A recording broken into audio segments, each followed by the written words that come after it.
بسم الله والصلاة والسلام على رسول الله صلى الله عليه وسلم maanta oo ay bishu tahay 11 July 2017 waxaan halkan ku qabanaynaa shirka jaraa'id oo ay ujeedadiisa ugu weyn ay tahay inaynu bulshada u bayaamino muddadii ay socotay kaadh qaadashadu diiwaangelintu dibindaabiyooyinkii iyo carqaladii xisbiga wadani uu ka geystay uu ku curiyaaminayay in ay hawshaasi qabsoonto oo ay si nabadgelyo ah oo wanaagsan u qabsoonto waxaan jecelahay bulshada labada gobol ee Togdheer iyo Maroodijeex ee ay diiwaangelintu kaadh qaadashadu imika ay ka qabsoontay waxaan uga mahadnaqaynaa sidii qumanayd ee wanaagsanayd ee dadku iyagoo duruufo dhaqan dhaqaale iyo duruufo abaareed oo jiray awgood intay beylahdoodii ay dhigeen ay u soo xayteen in ay qarannimadooda jamhuuriyadda Soomaaliland u hiiliyaan oo ay kaadhkooga qaataan waxaan kale oo halkan uga mahadnaqayaa komishanka doorashooyinka qaranka oo si hufan iyo howlwadeenadii la shaqeynayay oo si wanaagsan oo hagar la'aan u shaqeeyay waxa kale oo halkan uga mahadnaqaynaa ciidamadii qaranka ee 24 saacadood heeganka ku jiray ee sida wanaagsan u shaqeynayay waxa kale oo mahadnaqaynaa xukuumadda iyo xisbiyada ucid iyo kulmiye ee sida hagar la'aanta ah ee wanaagsan bulshada u abaabulay una wacyigelinay waxaan halkan nasiib darro ah oo aan jecelahay inaan tilmaamo bulshada u tilmaano xisbiga wadani maalintii ay kaadh qaadashadu bilaabantay ayuu bilaabay in uu dibidaabiyeeyo kaadh qaadashadii goobihii aanu ka abaabulaynay dadka ee aanu wacyigelinta ka sameynaynay ee aynu dadka soo baxayda lahayn ayay mas'uuliyiin xisbiga wadani u soo igmaday ay marayeen iyaga oo meelaha baadiyaha ah dadka u sheegay inay raashin qaybin doonaan si dadka loo diiwaan geliyo waxaanu soo marnay goobo badan iyo tuulooyin badan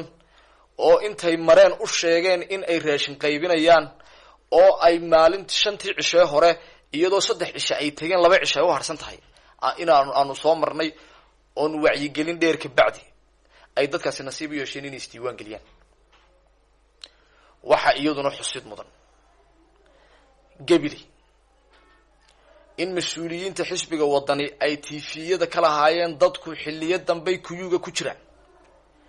isagoo xisbiyadu ay komishanka doorashooyinka qaranku ay u sheegeen si cad in haday 6 galabnimo gaadho kuyugana dad ay ku jiraan 100 qofna ha ahaadaan 100 qof loo adeegayo oo loo shaqeynayo waqtigu xilligu doonaha gaadhay halka waxa ka cad oo bulshadana u cadaatay in xisbiga wadani uu quus ka istaagay codkii shacabka in ay siyaasadiisi ku soo ururtay inuu lumiyo codkii shacabka in uu siyaasad iyo miciin biday in uu dadka uu tushuushka iyo kaadh qaadashadii waxa maraga oo la ogyahay oo haynaa in xisbiga wadani uu qaad mas'uuliyiin soo dirsaday wareegaya xaafadaha magaalooyinka oo la kaadhar baanu iibsanaynaa waxa iyadana la ogyahay in goobaha qaar ay isku dayeen inay carqaladeeyaan waa kii abwaan weersamo lahaa isagoo shacabkiisa hoga tusaaleynaya maalintay gadooduun haday go'ato deynteeda shacabku maalinta dhibto ay ku dhacdo un hadii deynkii ka maqnaa ay xasuustaan waa mushkilad weyn waxay noqonayaan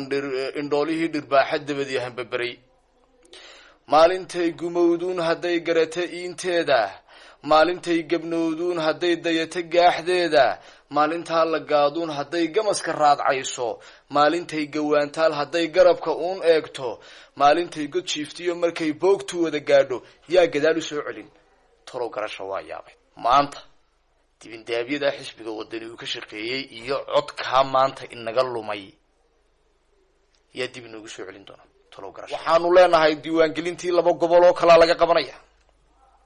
xisbiga wadani waxaanu ka aragnay labadii gobol in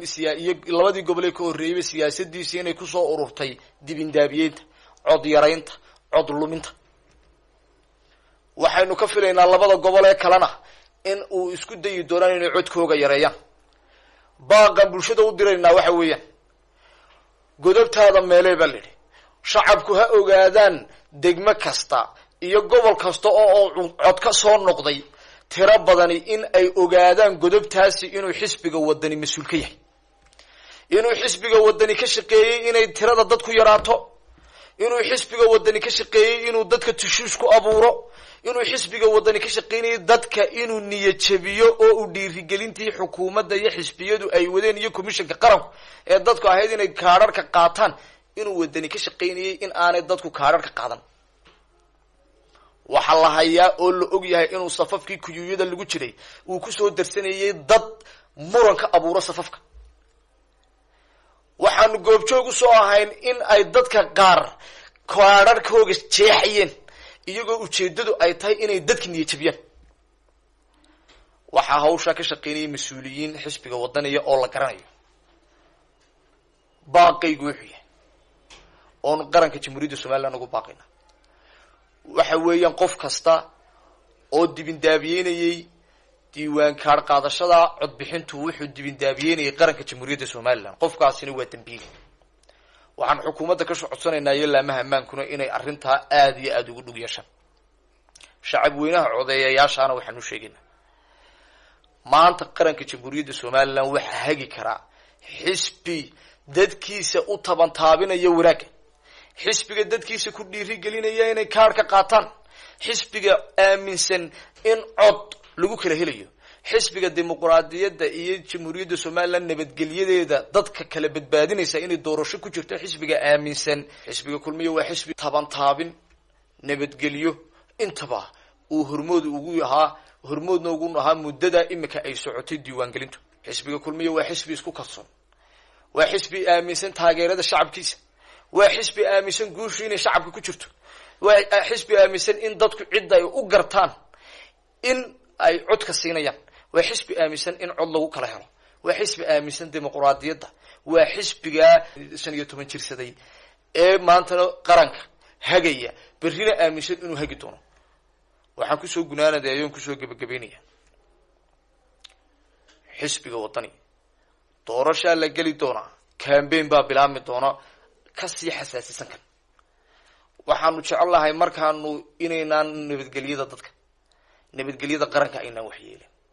waxaa lagu kala baxayaa coda inayna codka aamintaan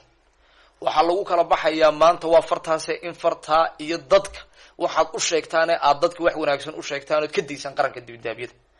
waxaanu aaminsannahay in campaign bilaabmi doono inaad taana waxaanu idinka codsanaynaa oonu aaminsannahay in curfiga la yareeyo in waxaanu aaminsannahay dadku campaign xalaal ah oo qurux badan doorashada lagu kala helo inaan hadallada diifta leh ee dadka kala qaybinaya ee dadka kala fogeynaya qarannimadeena waxyeelayna laga waantoobo oo iyadana gadaal loo dhigto waxaan kusoo afmeeraya ayaan kusoo gunaanadaya waa qaranka wuu naga dhexeeya dalkanina wuu naga dhexeeya madaxweyne kasta oo yimaadana qaranka dhammaantii madaxweyne uu noqonaya jamhuuriyadda somaliland waa qaranaynu wada leenahay waa dhitadeeni waxaan taageerayaasha xisbiyada waxaan ku boorinaya madaxweyne kasta oo yimaado inuu madaxweyne qaran yahay annagu ka kulmiye ahaan waxaanu aaminsannahay in shacabku midnimadiisu ay tahay number 1 mas-uuliyadda ugu weyn ee xisbi ahaanna saara inay tahay dadka wada jirkiisa inay tahay dadka wada socodkiisa inay tahay dadka isku duubnidiisa taasaa maanta cid kasta oo qarankan hoggaankiisa rabtana wax u taraysa taasaana somaliland horumar gaadhsiinaysa wasalaamu calaykum waraxmatullaahi wabarakaatuh